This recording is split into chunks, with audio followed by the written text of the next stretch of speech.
First we have to know about what is meant by factorial. Factorial of a positive integer or number is the sum of multiplication of all integers smaller than that positive integer. So for an example, factorial of a 5 is nothing about 5 into 4 into 3 into 2 into 1, which equals to 120. Factorial of a n, for an understanding purpose, how we can calculate n factorial is equal to n into n minus 1 factorial. Using this formula, we can calculate the factorial of a given number. Here we are going to see about how we can calculate factorial of a given number in three ways. The first way, factorial of a given number, we are going to find using for loop. Second, factorial of a given number using function. Third, factorial of a given number using recursion function. In this first, we are going to see about how we can print the factorial of a given number using looping concept. First, we have to include header files and then main function. I have declared inside the main function local variables. Those variables are number, fact and then I. This number variable which is used to get the input value from the user. This fact is equal to 1 is nothing about we are going to use for calculating the factorial, and then I which is used for loop. And the next we are going to get the input from the user.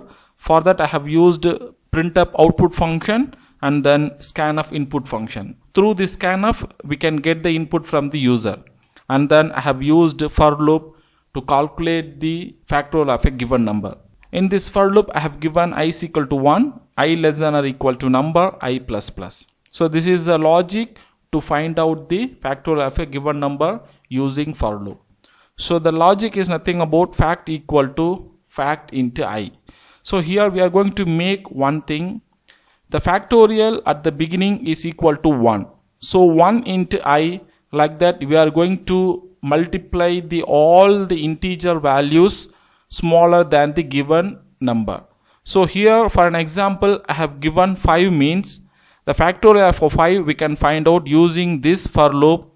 At the beginning I is equal to 1. So the factorial value at the beginning fact equal to 1. So 1 into 1 will be stored here. So like that it will be repeatedly executing until the condition satisfied. Here I have given number as a 5. So for an example, if I am giving 5 means this for loop will execute 5 times. So at last we are going to display the output of the factorial number using this printf function. So and then we are going to end the C program. Now I am going to explain how this logic will work. So first we have to give one number, that number is 5. So at the beginning I is equal to 1. So the condition will become true, I less than or equal to 5, because number is 5. So I less than or equal to 5, the condition will become true, and then it will come into the loop fact equal to fact into I. So at the beginning factorial value is 1. So 1 into 1 will become the 1. This 1 will be stored in factorial. And then I will go for increment. And then I will go for 2. So fact equal to 1 into 2, the answer will become 2. Because the factorial of the first loop is nothing about 1, and then I will become 2. So 1 into 2, the answer will become 2. This 2 will be stored in factorial. And then again I will become 3. So for the 3, fact equal to 2 into 3, the answer will become 6. And then for I will become 4. So the factorial equal to 6 into 4, because the factorial value will become 6 and then I will become 4. So 24. And then I will become 5. So fact equal to 24 into 5, the factorial will become 120.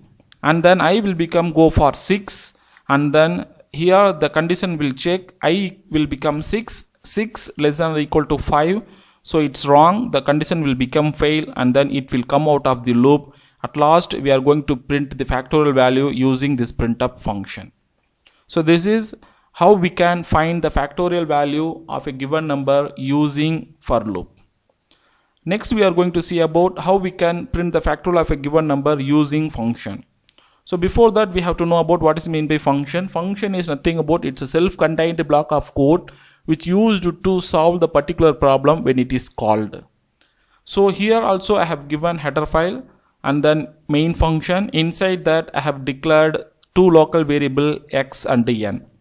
This n which is used to get the input from user, so I have used printf output function and then scanf input function. I'm going to get the input from the user using this scanf function, and then I have declared function call. So this is nothing about function call. How we can find out this is a function call means the identifier which comes with the arguments means this is called function call. So here I have declared fact of n, so this is function call. So when the control reaches this programming statement, the control will go for the function definition. This is function definition. Here also I have given same function name with the argument n. At inside of this function definition I have declared f equal to 1, and then here I have used while loop to find out the factorial. So condition is n should be greater than 0. So here I have used the logic f equal to f into n. The same logic I have used here, we have used in reverse order. So that's nothing about the factorial at the beginning 1. So f equal to 1, and then n will become the given number. For an example, if I have given 5 means, so the n into 5 will be multiplied. So n is nothing about 5, and then f is nothing about 1. So 1 into 5, 5 will be stored in f, and then n will go for minus minus, and then again this loop will continue, n will go for 4. Like that it will go for until 0. So if it is 0 means the loop will be, the condition will become failed, so the control will come out of the loop. At last we will return the factorial value. So here now I am going to explain how this logic will be executed. So at the beginning the number I have given n equal to 5. So the logic will work like this. So n equal to 5 means at the beginning f equal to 1 into 5, because factorial is 1, f equal to 1, so 1 into 5. So at the beginning 1 into 5 will be stored in f, and then n will become for minus minus, so n will go for decrement. So n equal to 4, f is equal to 5, so 5 into 4 will become 20. 20 will be stored in f. Again n will become 3, so f equal to 20 into 3. Again the n will go for 2, and then f equal to 60 into 2. And then again the n will go for 1, f equal to 120 into 1, and then n will become for 0. So 0 means here the 0 is not greater than 0, the condition will become fail, and then it will return the f value. So f value at last 120, so the 120 will go for here, and then x equal to 120. At last we are going to print the output statement using the printf. At last we will find the factorial value using function. So this is the second program, and then third way we can find out the factorial of a given number using recursion function. For that also we have to know what is meant by recursion. So recursion is nothing about the function calling itself again and again until some condition satisfied is called recursion function. So here I have declared header files and then main function. Inside that I have declared num variable and then long f variable. So this num variable which is used to get the input from user, this f variable which is used to find the factorial of a given number, and then I am going to get the input from the user using input function scanf %d ampersand num, and then here I have declared function call. This is nothing about function call. Again this is an identifier. I am going to pass the value of num. So here the control will go for the function definition. Here I have declared function definition. So here I have given fact of argument n. Here again the control will come here. At the beginning it will check if the n is equal to 0, we have to return 1 because of 0 factorial is equal to 1.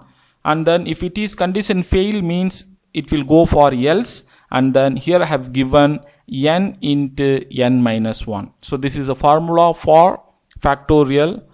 So here I have given n into n minus 1. So this n minus also will become another function call because this is nothing about function name, factorial, fact. So I have given one more identifier, the one more function call. Here at the beginning, for an example, if you have given number is equal to 5 means at the beginning 5 into factorial of n minus 1. So 5 minus 1 will become 4. So the factorial of 4, again it's one more function called the control. Again it will go for here. Again it will come here. Again will repeat the same thing until n will become 0. So this is the thing for factorial of a given number using regression. Now I am going to explain how the regression will work. So at the beginning n equal to 5. So here, so at the beginning n is equal to 5. So 5 into fact of 4, because here the fact of n minus 1, so n will become 5. So 5 minus 1 is the 4. So again it's a one more function call. Again it will go to here. Now the n will become 4. Again it will come here. So n will become 4. So 5 into 4 into fact of 3. Again here 4 minus 1 will become 3. Again it will go for n equal to 3. 5 into 4 into 3 into fact of 2. Again it will go for here 5 into 4 into 2 into fact of 1. At last it will return 120. Because fact of 1 will go for here. Again it will come here fact equal to 1 into fact of 1 minus 1 will become 0. If it is 0 means it will return 1. So it will return before that the value of 120 into 1, the answer will become 120. So the 120 will be written to here. So it will be stored in F, and then we are going to print the output using output function. The factorial is with the help of this variable, we are going to display the factorial value. So this is a program to find the factorial of a given number using regression. So in this session we have seen how we can find out the factorial of a given number in 3 ways. So thank you for watching our videos.